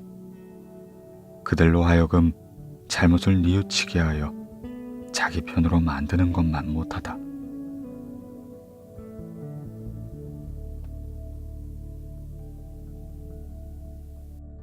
가정의 평화를 위해. 메이어는 설교를 잘하기로 널리 소문이 나 있는 라삐였다. 그는 매주 금요일 밤 교회에서 설교를 하였다. 그때마다 수백 명의 사람들이 그의 설교를 듣기 위해 찾아왔다. 그들 가운데 그의 설교를 좋아하여 빠지지 않고 참석하는 여인이 있었다. 다른 유대 여인들이 금요일 밤이면 다음 날인 안식일에 먹을 음식들을 준비하느라 바쁜데 그녀는 메이어의 설교를 듣기 위해 교회로 찾아온 것이었다. 그날도 메이어의 긴 설교가 이어졌고 그녀는 흐뭇한 마음으로 설교를 듣고 집으로 돌아갔다. 그런데 화가 난 그녀의 남편이 문 앞에서 기다리고 있다 그녀를 보자 큰 소리로 말하였다. 내일이 안식일인데 음식 장만할 생각도 하지 않고 도대체 어딜 그렇게 다니다 이제 오는 거야? 교회에서 라삐님의 설교를 듣고 오는 길이에요. 그 말에 남편은 더욱더 화가 난 듯 이렇게 말하였다. 그 라삐인가 뭔가 하는 자의 얼굴에 침을 뱉고 오기 전엔 집에 한 발자국도 못 들어올 줄 알아. 남편에게 쫓겨간 그녀는 하는 수 없이 친구의 집에 머무르게 되었다. 그리고 이 소문이 메이어의 귀에 들어가게 되었다. 그는 자신의 설교가 너무 길어 한 가정의 평화를 깨트리는 결과를 초래했다 생각하고 몹시 후회했다. 그래서 그는 그녀의 가정을 회복시키기 위해 여인을 불러 자신의 눈이 몹시 아프다고 호소했다. 제 눈은 침으로 씻어야 쉽게 낫는데 부인께서 좀 해주실 수 있겠습니까? 그리하여 여인은 라삐의 눈에 침을 뱉게 되었다. 이를 본 제자들은 의아하여 메이어에게 물었다. 아이고, 선생님처럼 높은 덕망을 쌓으신 분이 어찌하여 저 여인으로 하여금 얼굴에 침을 뱉도록 하는 것입니까? 이에 메이어가 웃으며 대답했다. 한 가정의 평화를 지키기 위해서라면 그보다 더한 일도 감수하지 않으면 안 될세.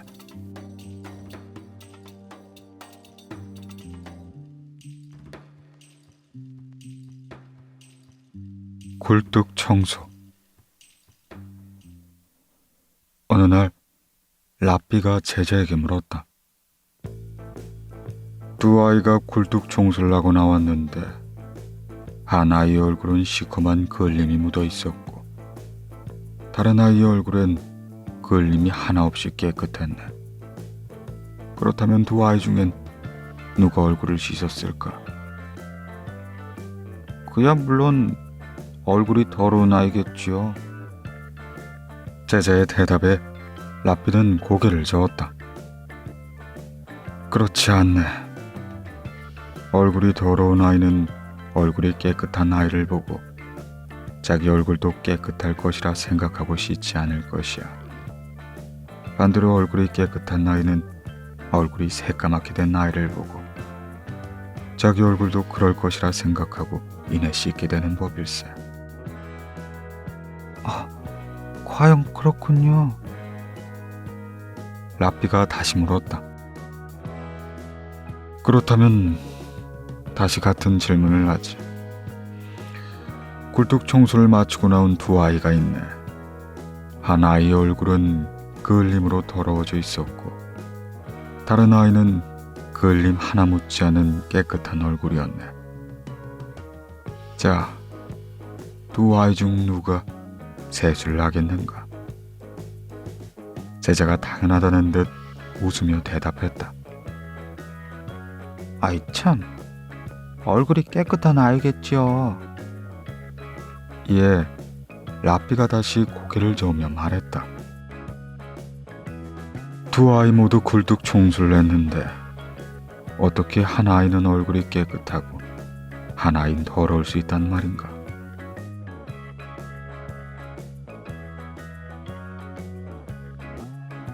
혀의 중요성.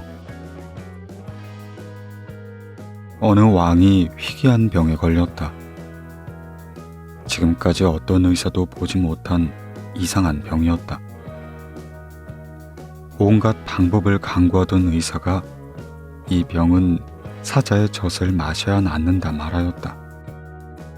그런데 사자의 젖을 구하는 게 문제였다. 그때 어느 지혜 있는 사나이가 사자가 살고 있는 동굴 가까이가 새끼 사자 한 마리씩 어미 사자에게 주었다. 열흘쯤 지났을 때 그는 어미 사자와 아주 친하게 되었다. 그래서 왕의 병을 고칠 사자의 젖을 한 병을 채울 수 있을 만큼 짜낼 수가 있었다.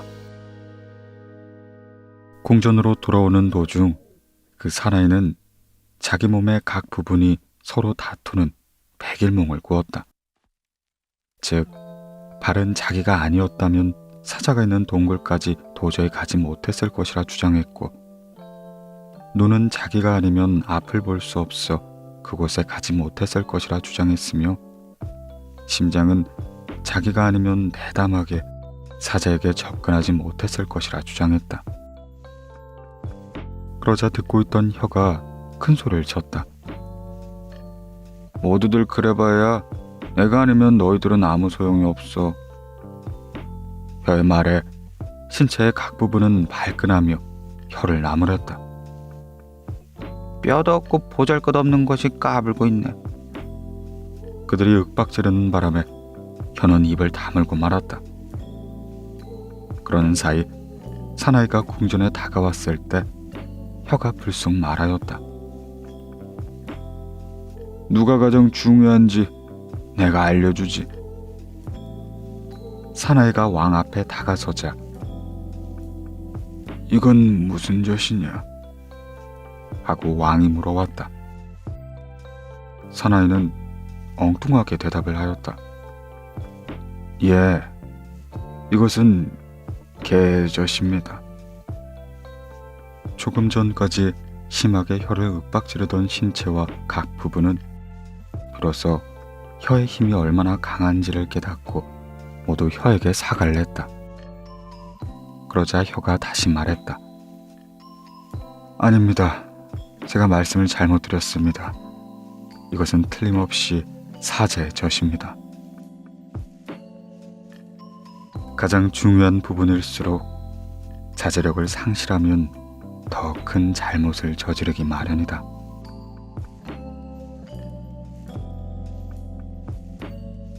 사랑. 지혜의 왕 솔로몬에게는 영리하고 아름다운 딸이 있었다. 어느 날 꿈에 딸의 미래의 남편이 나왔는데 아쉽게도 딸과는 어울리지 않은 사람이었다. 이에 솔로몬은 신의 섭리가 어떻게 될 것인지를 두고 보기로 마음먹고 딸을 한 작은 섬으로 데리고 가 별궁에 감금시킨 뒤에 경비병을 수없이 배치시켜 놓았다. 운명의 그 남자는 어딘가 황무지를 혼자 방황하고 있었다. 어느 날 밤 추위를 느낀 그는 죽어있는 사자의 품 안으로 들어가 잠을 자고 있었다. 그런데 갑자기 어디선가 커다란 새가 나타나서 사자를 통째로 들고 날아가는 것이었다. 그러고는 공주가 갇혀있는 별궁을 날아가다 실수로 사자를 놓쳐버렸다. 그는 그곳에서 공주를 만나 사랑에 빠졌다. 일어날 일은 반드시 일어나고야 만다.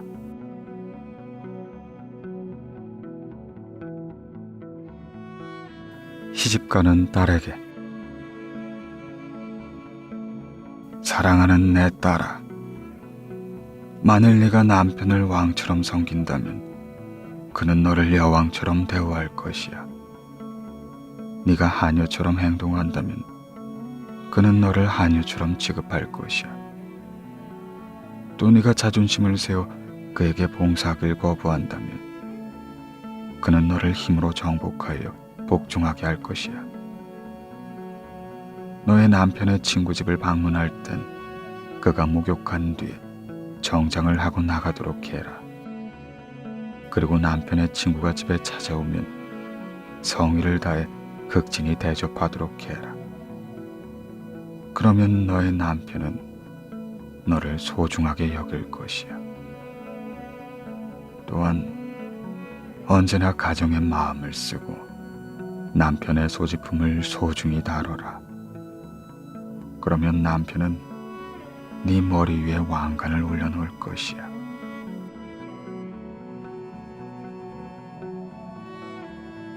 로마 황제와 라삐의 딸.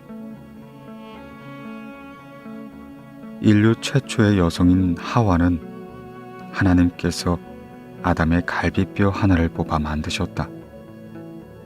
어느 날 로마의 황제가 한 라삐의 집을 찾아가 이렇게 질문을 하였다. 하나님은 도둑이나 다름없소이다. 어째서 남자가 잠자는 틈을 타 몰래 그의 갈비뼈를 훔쳐갔단 말입니까? 그때 옆에서 조용히 이 말을 듣고 있었던 라삐의 딸이 이에 끼어들었다. 폐하의 부하 한 사람만 제게 보내주십시오. 좀 난처한 문제가 생겨 이를 알아보고자 합니다. 그야 어렵지 않은 일이다. 하지만 네가 말하는 그 난처한 문제가 도대체 무엇이냐? 황제의 물음에 라삐의 딸이 대답했다. 실은 어젯밤 저희 집에 도둑이 들었는데 금고를 훔쳐갔습니다. 그런데 금고를 가져간 대신 황금 항아리를 놓고 갔습니다.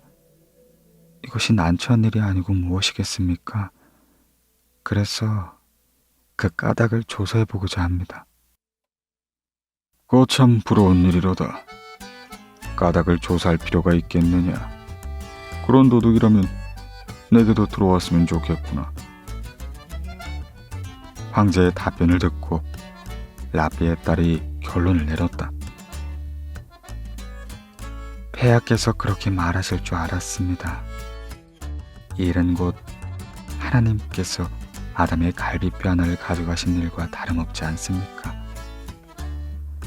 하나님께서는 갈비뼈 한 개를 가져가는 대신 비교할 수 없을 정도로 가치 있는 보물인 여자를 세상에 남기셨습니다.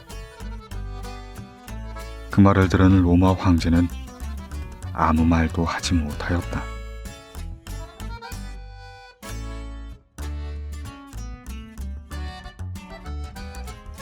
여성의 위력. 착한 두 남녀가 결혼하여 살고 있었는데 어쩌다 이혼을 하게 되었다. 남편은 곧 재혼을 했다.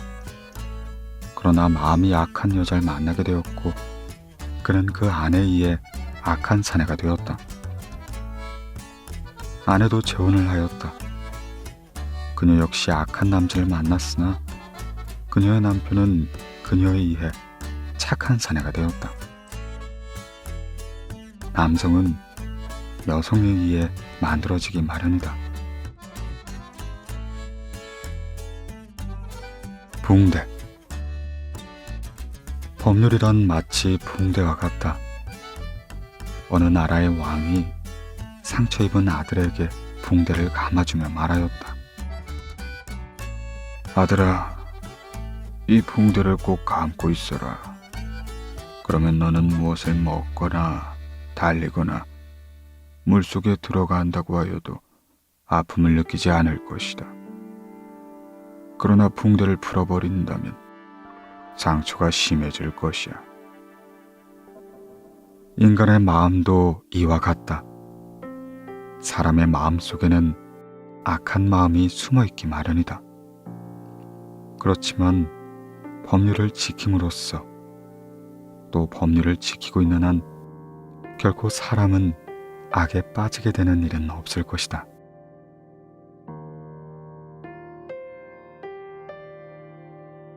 어린아이는 소중한 존재.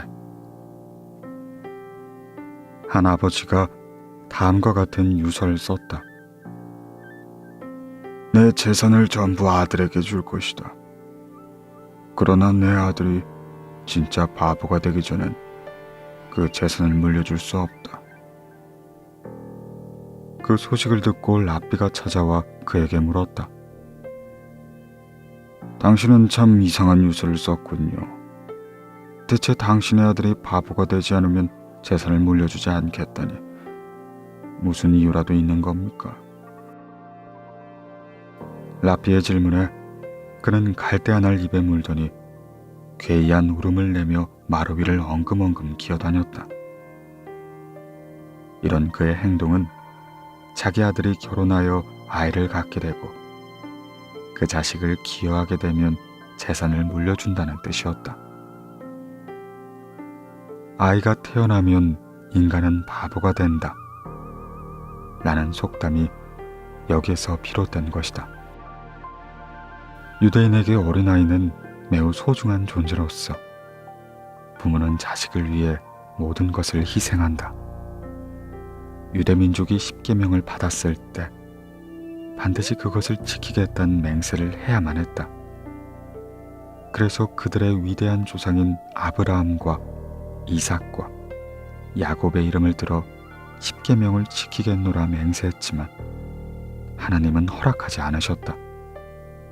그래서 앞으로 모을 모든 부를 들어 맹세하였지만 역시 허락하시지 않으셨다. 이번엔 모든 유명한 학자들의 이름을 들어 맹세했지만 역시 허락하시지 않으셨다. 마지막으로 그들의 자녀에게 반드시 십계명을 전해주겠다며 어린아이들을 내세워 맹세하자 비로소 하나님은 허락을 하셨다.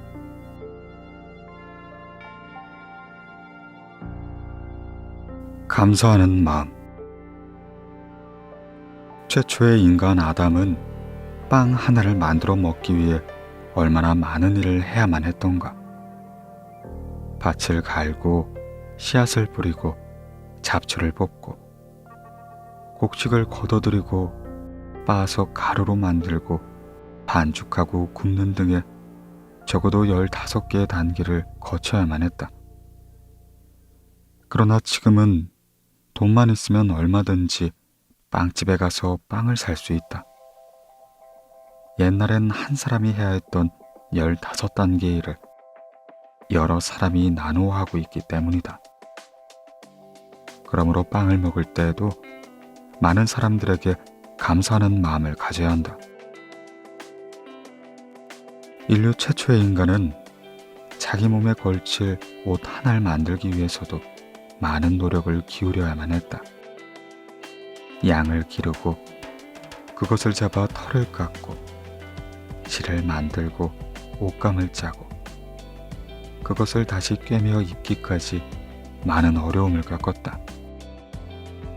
그러나 오늘날엔 돈만 내면 마음에 드는 옷을 살 수 있다. 과거엔 혼자 해야만 했던 일들을 여러 사람이 나눠하고 있기 때문이다. 그러므로 옷을 입을 때에도 관련된 많은 사람들에게 감사하는 마음을 가져야 한다.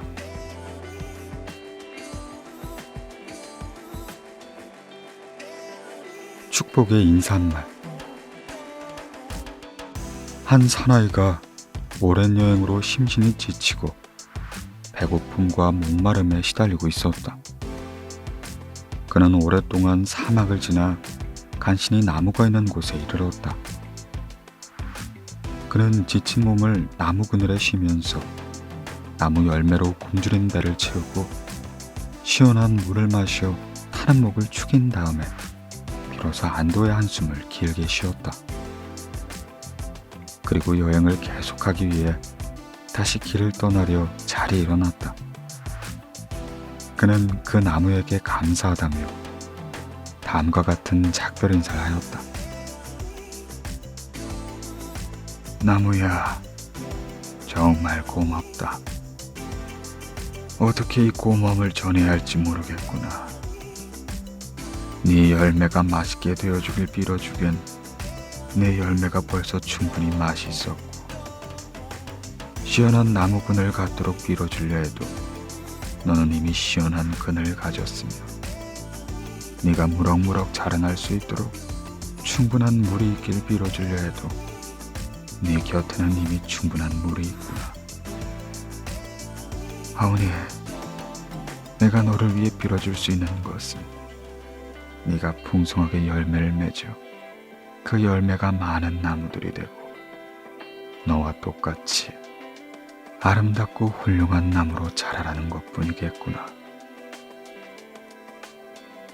만일 당신이 누군가와 작별을 할 때 무언가 빌어주고 싶은데 그 사람이 더 현명해지길 빌어주기엔 그가 누구보다 현명하고 부자가 되어주길 빌어주기엔 그가 이미 충분히 부유하며 사람들에게 환영받는 선량한 사람이 되길 빌어주기엔 그가 이미 누구보다도 선량한 사람일 때 당신은 어떻게 작별 인사를 하겠는가?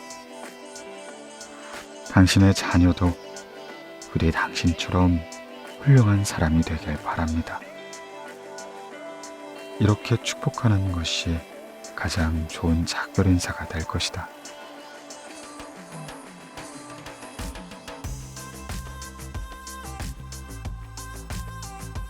축복이 필요한 때. 항구에 두 척의 배가 떠 있다. 한 척은 지금 막 출항하는 배이고 다른 한 척은 지금 막 입항하는 배이다. 그런데 출항하는 배에는 사람들이 성대하게 전송을 하고 있지만 입항하는 배에는 별로 환영하는 사람이 없다. 이런 일은 매우 납득하기가 어려웠다. 출항하는 배의 미래는 예측하기 어렵고 항해 중에 풍랑을 만나 침몰할지도 모른다. 그런데 왜 그렇게 성대하게 전송을 한단 말인가? 사실은 오랜 항해 끝에 무사히 임무를 마치고 입항하는 배야말로 성대한 환영을 받아야 마땅하다. 이는 인간사도 마찬가지다. 어린아이가 태어나면 모두 축복하지만 이는 마치 그 어린아이가 인생이라는 넓고 막막한 바다에 막 출범하는 것과 다름이 없으므로 그의 앞길에 어떤 일이 기다리고 있는지 예측하기 어렵다.